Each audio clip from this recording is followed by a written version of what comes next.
Mon père, le roi Mwanga, possédait déjà 22 épouses, mais cela ne lui suffisait pas. Il avait décidé que Léla, la seule femme que j'aimais, deviendrait sa 23e épouse. Cette annonce a été un choc pour moi. Comment pouvais-je laisser cela arriver? Léla et moi on s'aimait. Et je refusais de la voir enfermée dans le harem du roi, condamnée à une vie qui ne serait jamais la sienne. Alors, nous avons pris une décision risquée, fuir Zambora.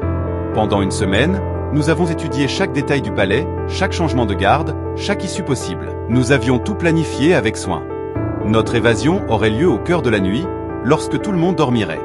Le moment venu, sous le ciel étoilé, nous avons quitté nos chambres en silence et avancé discrètement vers la sortie du palais. Nos cœurs battaient à tout rompre. Nous étions si près du but. Mais soudain, une silhouette est apparue devant nous. Une vieille femme se dressait dans l'ombre, son regard sombre rivé sur moi. Elle a éclaté de rire. Vous n'irez nulle part, prince Saïdou. Son regard s'est posé sur Léla, et son sourire s'est élargi.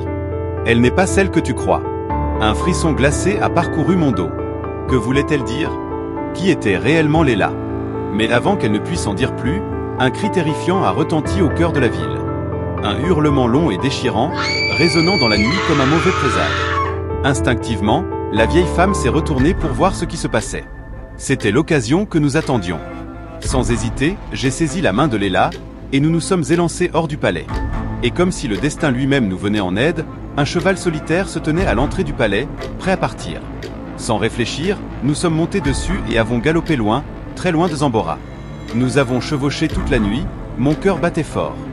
Je savais que si mon père découvrait notre fuite, il enverrait des hommes pour nous retrouver. Alors que le jour commençait à se lever, nous sommes arrivés près d'une forêt épaisse. Nous étions épuisés. Je pouvais voir la fatigue sur le visage de Léla, alors j'ai décidé que nous devions nous reposer un peu. Nous nous sommes assis sous un grand arbre et j'ai pris la main de Léla. Nous ne sommes plus en sécurité nulle part, ai-je murmuré. Nous devons trouver un endroit où personne ne nous reconnaîtra. Léla a réfléchi un instant, puis elle a levé les yeux vers moi. J'ai entendu parler du royaume de Kanga, a-t-elle dit. C'est un rival de Zambora. Si nous y allons, ton père ne pourra pas nous retrouver. Je l'ai regardé, surpris. Un rival de mon père? Impossible. Il est l'homme le plus puissant du monde. Léla a secoué la tête. Tu te trompes, Saïdou. Au-delà de Zambora, il y a des hommes plus puissants que lui. Je ne savais pas quoi penser. Mon père était craint de tout. Mais si Léla avait raison, alors, partons tout de suite, ai-je dit en me levant. Léla hocha la tête. Mais nous avions soif, alors nous sommes allés boire un peu d'eau dans une rivière qui se trouvait à proximité. Après avoir bu, nous avons suivi son cours jusqu'à un petit village. Léla demanda à un villageois où nous étions et il répondit. Vous êtes sur les terres de Kanga. Nos cœurs ont bondi de joie. Nous avions enfin quitté Zambora. Léla a souri et m'a regardé droit dans les yeux. Tu n'es plus un prince ici, Saïdou. Nous ne sommes que des étrangers. J'ai ressenti un pincement au cœur, mais je savais qu'elle avait raison. Nous avons suivi les indications des villageois jusqu'à la capitale de Kanga. Une fois devant le palais royal, nous avons demandé à voir le roi. Pour être acceptés, nous avons dit que nous étions des messagers. Un chevalier informa le roi que des messagers étaient arrivés. Le roi hocha la tête et donna son approbation. Quand nous sommes entrés, j'ai senti une étrange tension. Le roi Gamou nous regardait attentivement, surtout Léla. Il semblait la reconnaître, mais il n'a rien dit. « Pourquoi êtes-vous ici » a-t-il demandé. Nous lui avons expliqué notre situation, et il a promis de nous protéger. Il nous a offert un logement dans le palais, et nous avons été traités avec beaucoup d'honneur. Mais quelque chose me troublait. Pourquoi un rival de mon père nous traitait-il aussi bien? Pourquoi semblait-il connaître Léla? Pendant ce temps, à Zambora, mon père était dans une colère noire. Comment est-ce possible? A-t-il hurlé en apprenant notre fuite? Il était furieux contre ses gardes. Il leur avait confié ma sécurité, et maintenant, j'étais parti avec sa femme. J'ai plus de 50 fils, mais Saïdou était le seul que je voulais à mes côtés. Et voilà comment il me remercie. Il a envoyé ses chevaliers à notre poursuite. Retrouvez-les. Si Saïdou résiste, tuez-le. Mais ramenez-moi Léla vivante. Et comme si cela ne suffisait pas, il a ordonné à une vieille femme du palais de jeter un sort à Léla pour qu'elle revienne d'elle-même. Un matin, un serviteur est venu chercher Léla. Le roi Gamou veut te voir, a-t-il dit. Je me suis immédiatement senti mal à l'aise. Pourquoi voulait-il la voir sans moi? Voulait-il lui faire du mal? Léla est partie sans un mot. Je l'ai attendue pendant des heures. Lorsque Léla est arrivée auprès du roi Gamou, il lui a demandé « Sais-tu pourquoi je t'ai hébergé ici dans le palais ?» Léla a répondu non. Et il a dit, c'est parce que tu es ma nièce, tu es la fille du roi Mokhtar, un roi tué par le roi Mwanga après la destruction totale du royaume de Niena. J'ai intervenu mais mes hommes n'ont pu sauver que ta mère. Tout portait à croire que tu étais resté dans les décombres. On a cherché en vain mais aucun signe de toi.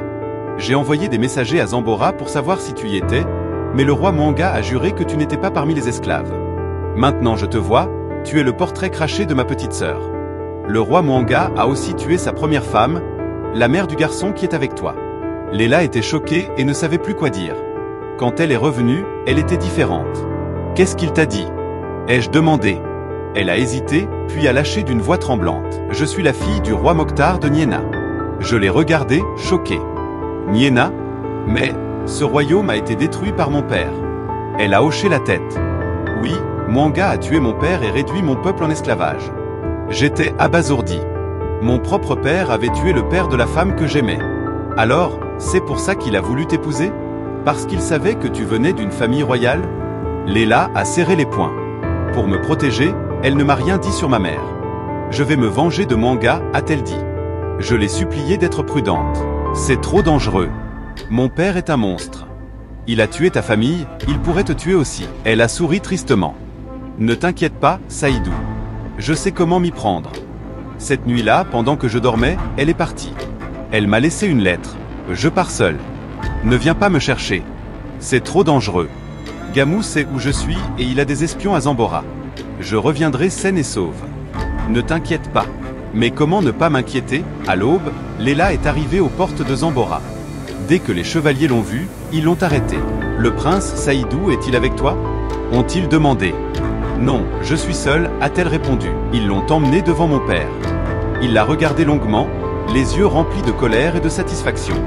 Ma femme est enfin revenue, a-t-il dit avec un sourire glacé. Leila est restée silencieuse. Elle devait agir avec prudence. Tout semblait normal. Le roi était convaincu qu'elle l'aimait. Quelques jours plus tard, mon père a rendu visite à la vieille femme qui lui avait lancé le sort. Merci d'avoir ramené Leila, lui a-t-il dit. Mais la vieille femme l'a fixé avec un air grave. Leila n'est pas revenue à cause de moi, a-t-elle dit. Mon père a froncé les sourcils. Qu'est-ce que tu veux dire? Elle sait tout, Mwanga. Elle sait que tu as tué son père. Le roi fut choqué. Il comprit rapidement qu'en réalité, Leila était de retour pour venger la mort de son père et la destruction du royaume de Niena. Que va-t-il arriver à Leila? Ne ratez pas la suite, likez et abonnez-vous.